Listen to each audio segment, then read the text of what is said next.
Hey group, today I'm going to be showing you how to tan snake skin. I've got 3 western diamondback rattlesnakes here and a coral snake. Now this method I'm about to show you is one of the easiest and most cost-effective methods of preserving snake skin. Over the years, I've come across close to a handful of different methods, most of them probably passed down by great-grandfathers. A lot of diesel, antifreeze, salt, boards, and nails. Now those methods are poor, or they yield poor results at best. This right here, extremely simple. Doesn't cost much, doesn't take much time, and you'll definitely have a skin worth bringing inside. Now, not much has been done to these snake skins. If you're curious about how to skin snakes, go ahead and check out the link in the description down below. I'll talk a little bit more about it, show you a bit at the end of this video. Now, these have simply been taken off the snake, rolled up, and placed in the freezer. See a bullet wound right there? I'll talk about that one here in just a bit. Once they've been taken out of the freezer, it takes about an hour. They'll thaw out, and that's what you're seeing here right now. And go ahead and unroll the snake skin. You want all of the snake skin surface where it can be accessed. Make a pile of that over in the corner. Unroll the other 3 skins, and we'll get ready to put some chemicals into a jar so we can start saturating these skins, begin the process.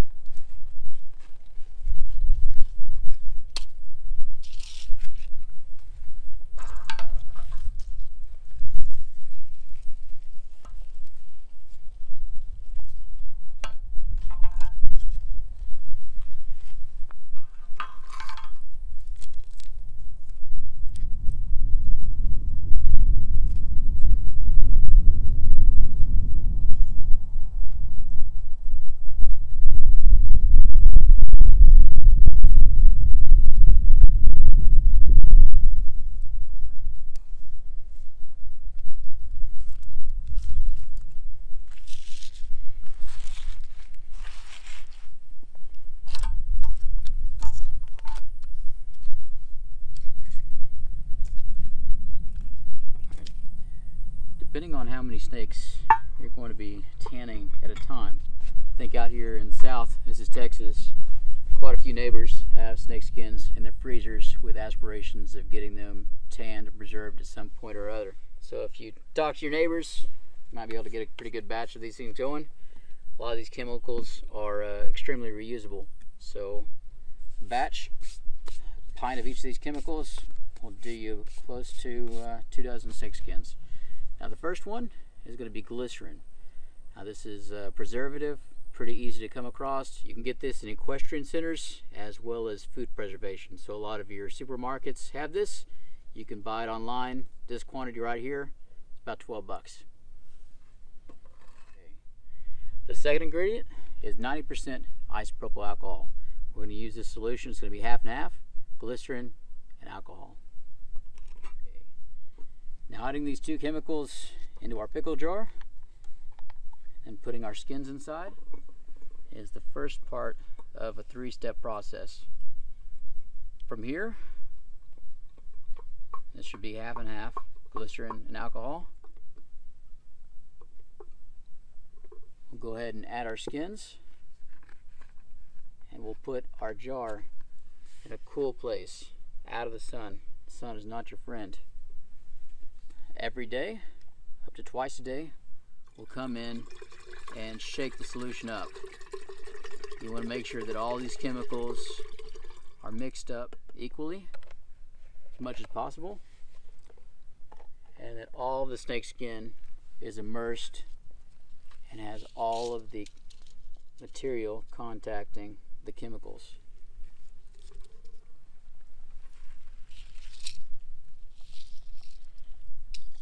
And you'll see when the rattle's going in there, that will cause the rattle to fill up with glycerin and alcohol. And it won't quite sound the same. Take a little while for it to dry out at the end of the process. We're going to keep this in the jar, again mixing it several times a day for 7 days.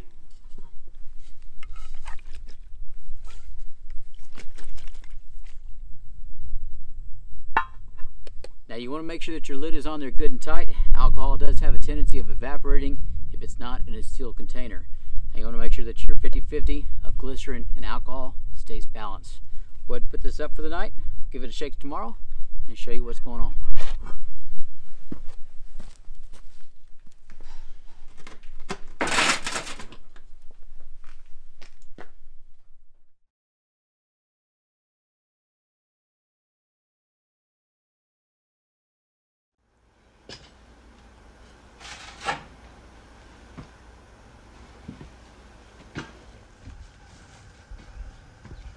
All right, so the 7 days came and went.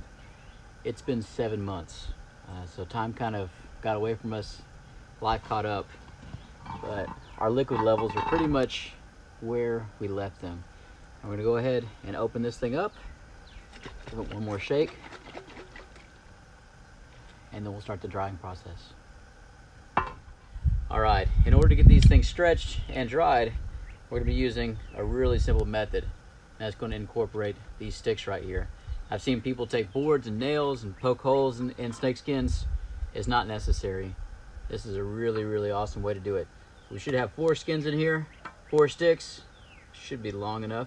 This will allow it to stretch out and dry and get some of the glycerin and alcohol off these things as they get ready for the next step. Pretty easy.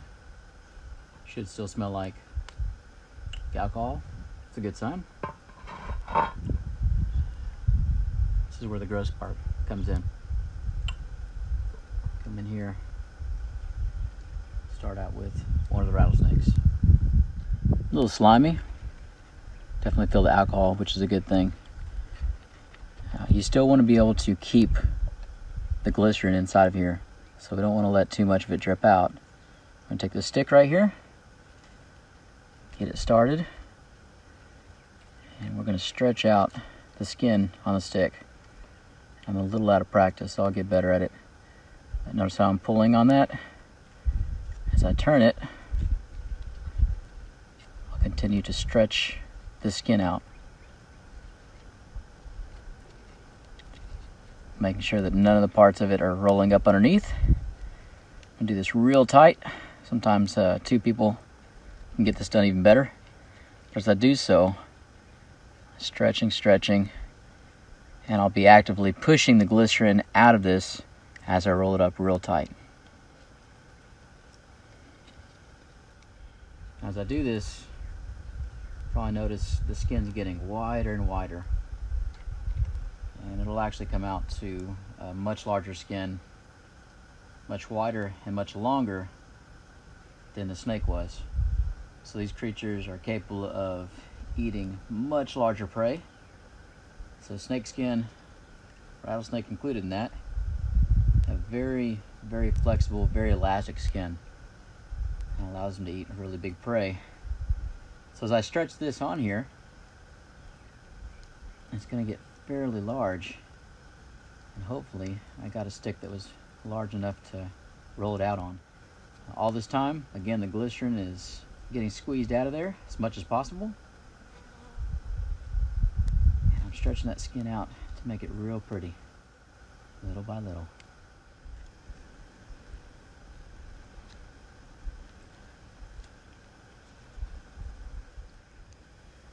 Alright, there's your rattle. Now it's not going to make any noise right now. That glycerin's got to get out of there. So, real pretty. First one, lopsided. It'll work though. Keep going.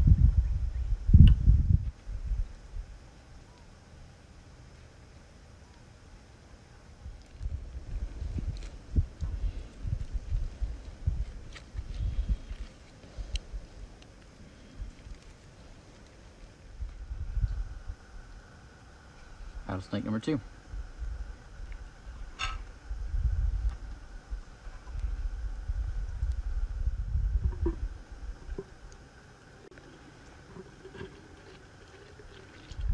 Look how pretty that skin is. That's amazing. Now, fortunately, I'm not really feeling it with some of these skins. when you get them, they might have been close to shedding their skin, the snake that you're tanning. And in those instances, you're going to have a lot of clear scales coming off, which is going to be a bit of a chore. Can't really help that a lot of times though. You just slowly peel kind of the sheathing off. So each one of these belly scales will pull off. It's just a little clear piece of kind of what looks like plastic. So it'll take quite a while to get those off. It's not going to upset the skin really. It's just going to be a bit of a chore to clean it up to make it look real pretty. Beautiful skin.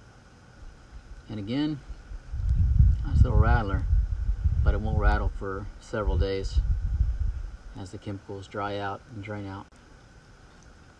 3 snake skins. Now the last one should be our coral snake. Real pretty. All right. See how those colors come out? Pretty pretty. All right. A little bit different here. Different kind of snake. I typically make these into bracelets. We'll see whenever this glycerin dries out, when we unveil here after a while, a few days, what it comes out to be. It had beautiful colors when it went in. We'll see. We'll see. All right. Skin number 4. As I mentioned before, this solution's still good. So I have to seal that lid up a little bit better. And if you're going to throw more snake skins in there, you might want to go put half again more isopropyl alcohol in there to make sure that all the bacteria, everything else like that, die whenever you're throwing it in there, because that's what it's used for. Now these 4 skins right here, these are going to go into a cool, dry place. I typically hang them up, make sure there's a towel or something out of the sun, and I'll put a fan on them. So we'll give them a few days, 3, 4, 5 days. Each skin's a little bit different, and hopefully we've got most of the glycerin off. I'll show you some of the stuff with that, and we'll have the reveal here. 4 days max this time, guys. 4 days max. Pretty though.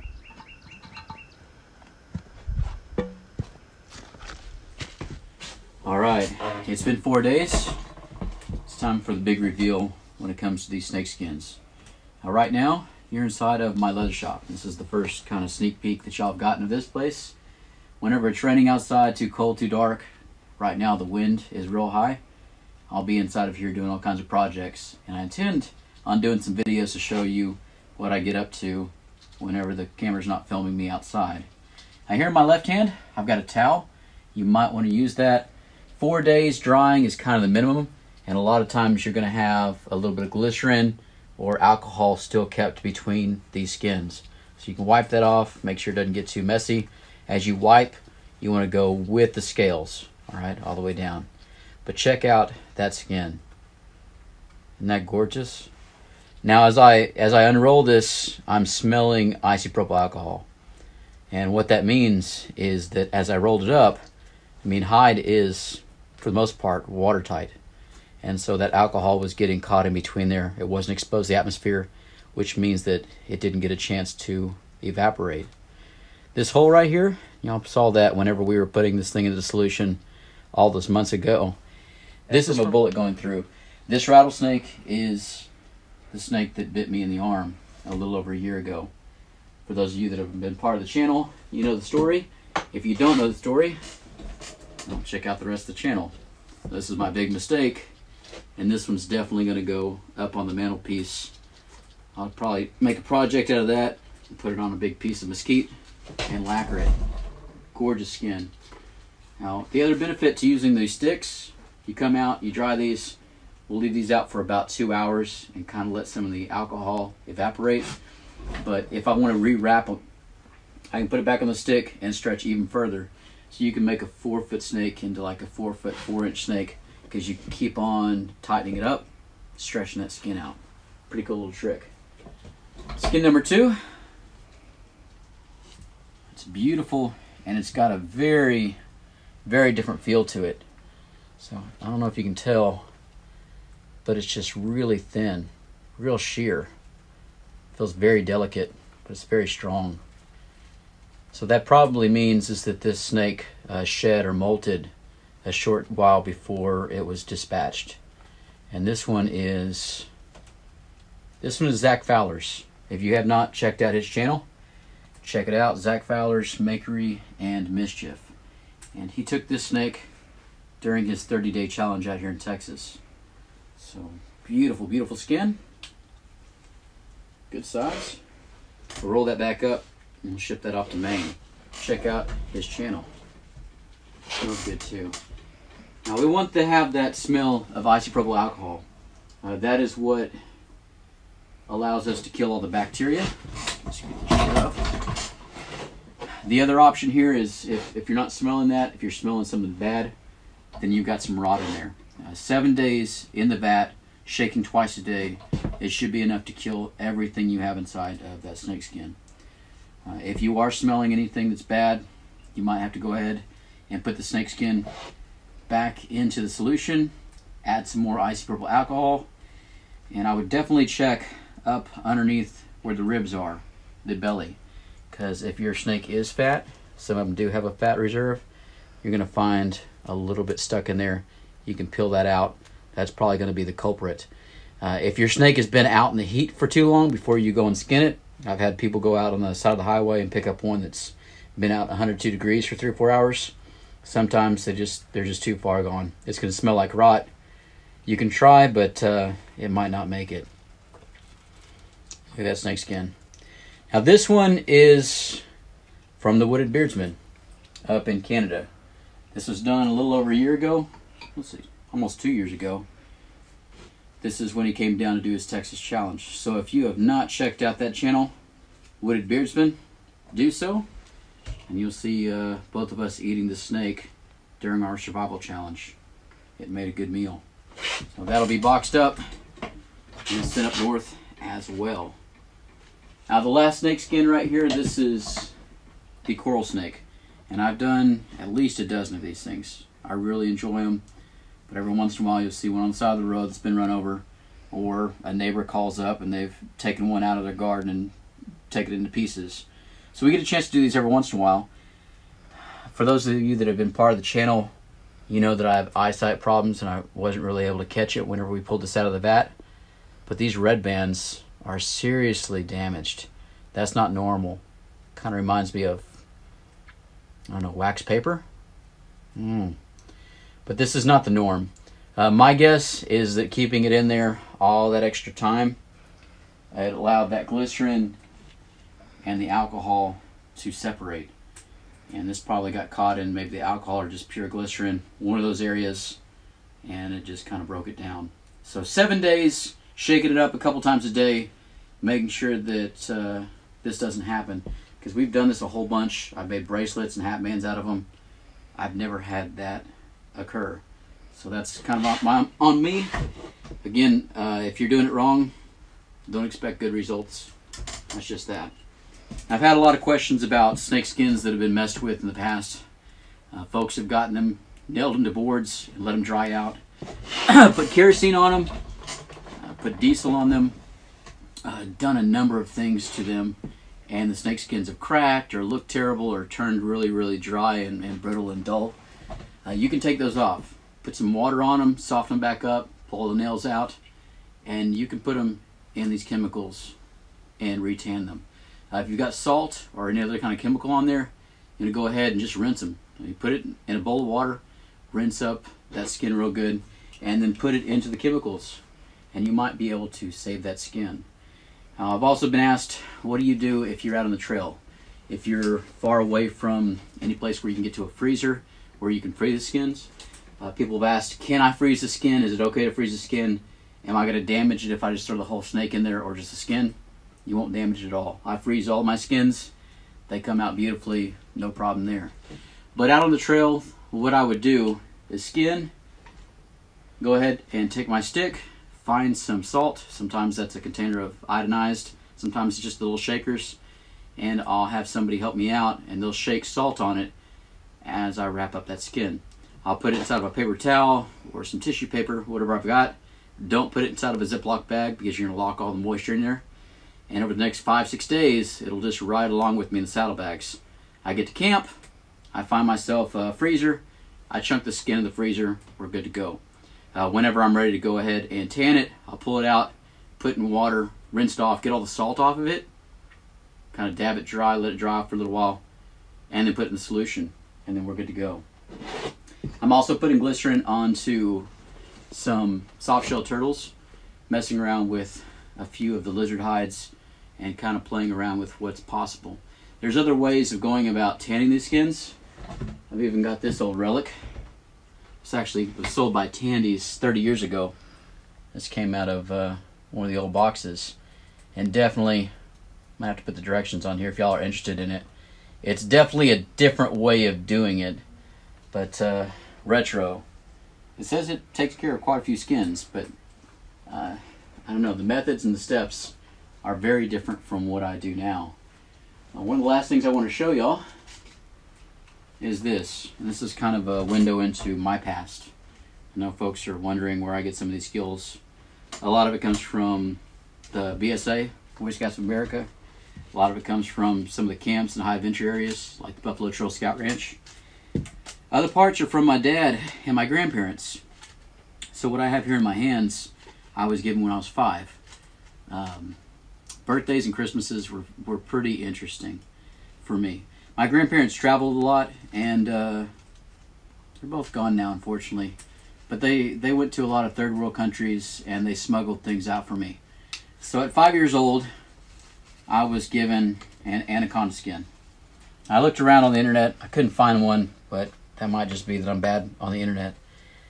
But this beautiful skin, it's about to get another coat of glycerin and then get put up on a board to go above the mantle. It just keeps on going. There's a lot of skin left here. But this thing's been preserved, well, that's 30 years ago, guys.